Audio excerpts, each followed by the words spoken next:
भगवान शिव को मनाने के लिए श्रावण मास में व्यक्ति को विशेषतः प्रयास करने चाहिए।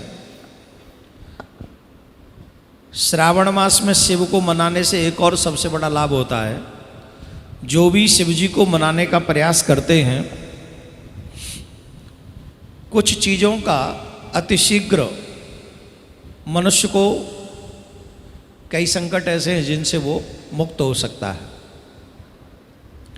आज के युग में जो मनुष्य की सबसे बड़ी विपत्ति है या संकट है हमारी दृष्टि से, अब व्यक्ति इस बात की तरफ तो सोचता नहीं भगवान प्रसन्न हो जाएं, भगवान मिल जाएं या हमारा जीवन सफल हो। इस तरफ तो अगर 100 से आप मिलेंगे तो कोई 1 या 2 या 4, इससे ज़्यादा नहीं। मोस्टली जो सब लोगों की समस्या है आज के युग में वो है मनी, पैसा। और एक बात तो सत्य है कि नारायण से जल्दी, कृष्ण से जल्दी, राम से जल्दी, हालांकि लक्ष्मी जी चरण दबाती हैं नहीं के, लेकिन शिव जी प्रसन्न हो तो इनसे पहले ये दे देते हैं लक्ष्मी। अकेली लक्ष्मी जी का तो पूजन आप करोगे नहीं, और नारायण तो नारायण है, वो कहेंगे ज़्यादा लक्ष्मी हमारे भक्त के पास जाने भी नहीं चाहिए, ज़्यादा लक्ष्मी जाती है तो हमारा भक्त जो है टेढ़ा बेढ़ा हो जाएगा, तो उससे कोई लाभ ठीक नहीं। लेकिन शंकर भगवान क्योंकि श्रावण मास में अपने, मैंने पहले ही बताया, जब भगवान विश्राम करने जाते हैं तो 4 महीने शिव जी संसार को संभालते हैं। इसलिए श्रावण मास में विशेषतः शंकर भगवान की पूजा की जाती है। और शंकर भगवान का पूजन करने पर मनुष्य अगर धन की समस्या से जूझ रहा है और हृदय से अगर श्रावण के 4 सोमवार 5 सोमवार जितने भी आते हैं, कई बार 5 भी आते हैं, कई बार 4 भी आते हैं, इस बार 4 हैं, तो चारों सोमवार अगर शिव जी की पूजा मन से करे, कुछ अधिक उसको चढ़ाना नहीं। एक तो ध्यान रखे कि सोमवार के दिन सफ़ेद वस्त्र पहनकर शिव जी की सेवा करें, पूजा करें। आसमानी भी पहन सकते हैं, सफ़ेद भी पहन सकते हैं, और भी 2-3 कलर हैं, शिव कथा में मैं आपको बताता रहूँगा।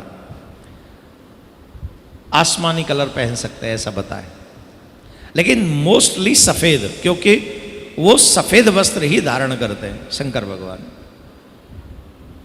सफ़ेद वस्त्र पहनकर शिव जी का अभिषेक करें। ध्यान देने योग्य बात यह है कि बेलपत्र उनको प्रिय है, और बेलपत्र सोमवार को हम तोड़ नहीं सकते, इसलिए रविवार को ही, जैसे कल, हमको बेलपत्र ले लेने चाहिए, जितने भी आप चढ़ाना चाहें। बेलपत्र लेकर रविवार को शाम को, दोपहर को, वो सुबह चढ़ाए जा सकते हैं सोमवार में। बेलपत्र अधिक चढ़ाना चाहिए, जरूर चढ़ाना चाहिए, अवश्य चढ़ाना चाहिए। बेलपत्र हमारे 3 जन्मों के पापों को नष्ट करता है। स्पर्श मात्र से हमारे पाप नष्ट हो जाते हैं बेलपत्र से। अच्छा, ये 3 पत्तों वाला बेलपत्र है, राइट? इसको कहते हैं बेलपत्र, 3 है इसमें। और शंकर भगवान त्रिनेत्रधारी है। वैसे बेलपत्र 4 का भी होता है, 5 का भी होता है, और अधिक का भी वर्णन किया गया। जितने अधिक वाले बेलपत्र आप चढ़ाओगे उतना ही ज्यादा पुण्य है इसका।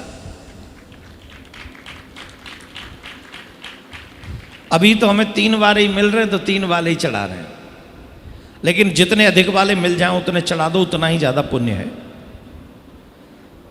3 नेत्रधारी, त्रिनेत्रधारी महादेव पर जब हम बेलपत्र चढ़ाते हैं तो जैसे ही बेलपत्र चढ़ाने के लिए हम यूं करते हैं शिव जी पे, बेलपत्र का स्पर्श होते हमारे 3 जन्मों के पाप नष्ट हो जाते। पिछले 3 जन्म में आपने जो पाप किए होंगे वो नष्ट हो जाएंगे। और आप श्रावण भर अगर हम और आप, जैसे आज भगवान की कृपा से अभी तक तो कोई ब्रेक लगी नहीं, आज 16वां दिन है, 16 दिन से अगर हम बेलपत्र चढ़ा रहे हैं तो 3-3 दिन लगाना, 3-3 जन्म, कितने जन्म निकल गए होंगे? कितने? 40 गए। 48 जन्म के पाप नष्ट हो गए हमारे। अब तो जो हम अभी फिलहाल में कर रहे हैं वही चल रहे होंगे। और हम ये 41 दिन करेंगे तो 41 दिन का 3 गुना करो, 123। 123 जन्म के पाप नष्ट हो जाएंगे 41 दिन कॉन्टिन्यूस भगवान शिव पर बेलपत्र चढ़ाने से। कौन ऐसा दुनिया में जो आपसे गारंटी ले ले कि आपके 123 जन्मों के पाप नष्ट हो गए? और धिक्कार है ऐसे कलयुग के मनुष्य को। इतना सरल क्या लगता है बेलपत्र चढ़ाने? मुझे बताओ तो सही, क्या लगता है? लेकिन मनुष्य की मेंटलिटी देखो, सावन में भी पी के पड़ा होगा, उल्टा सीधा खा रहा होगा, और शिव जी को कही तो उल्टा सीधा बोल रहा, क्या तुम शिव जी करते रहते हो? यहां से जाने के बाद पाप न करो,